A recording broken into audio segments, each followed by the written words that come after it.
Sears has just announced it's closing between 100 and 120 Sears and KMart stores around the country. In an internal memo at the company, Sears says the retailers generated poor sales over the holidays. Right now, we don't know exactly which stores will be closing or how many people will be losing their jobs. The company does have 4,000 stores in the U.S. and Canada. And earlier this month, we also learned about several retailers closing stores here in Central Florida.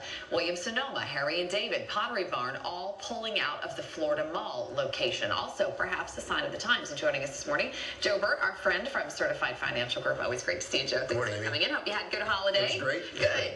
All right, so let's talk about this, because when we hear about stores pulling out of a specific mall, is that a sign maybe that that particular mall is not doing well and maybe not so much about the retailers, or what do you see that as? Well, it is a part of that because it's all about traffic, and if you have a poor traffic mall, it's going to affect it. But once again, you have to look at the stores, and if you look at stores, is a Sears history, they haven't done much. You know, they merged about 6 years ago with Kmart, and in the 6 years they've merged, they haven't had a profit.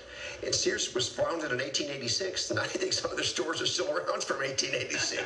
You walk into a Sears store, and it's different. Last year, just by comparison, Bloomingdale's Macy's spent about $500 million revamping their stores. Sears spent $400 million, but Sears has 3 times as many stores. So you can see they're not spending the money where it needs to be spent, and people are going elsewhere. Is it a story of survival of the fittest? You know, we've got the Walmarts, we've got the Targets of the world, and then we have Kmart sort of off to the side. You know, when you walk into a Kmart store, just as you said, you do have sort of a different feel than you do at Walmart and Target. Yeah, Target is eating their lunch. You look at people used to go to Sears for appliances and for electronics. Today they're going to Best Buy or they're going online, Amazon. I'll give you an example. This year my wife wanted for Christmas, she gave me a little hint.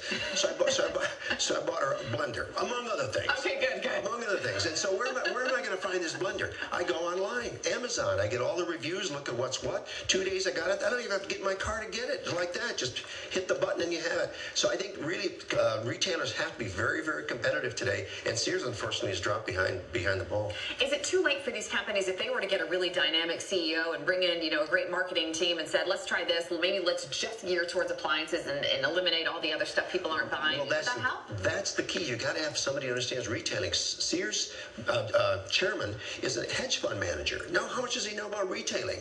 And it's a very, very competitive business. Unless you're at the top of your game, unless you're walking your competitor stores and have your finger on the pulse of what America wants, you're going to fall behind very quickly today. All right, well, that's an interesting story, and some of us sad to see these stores go. It is.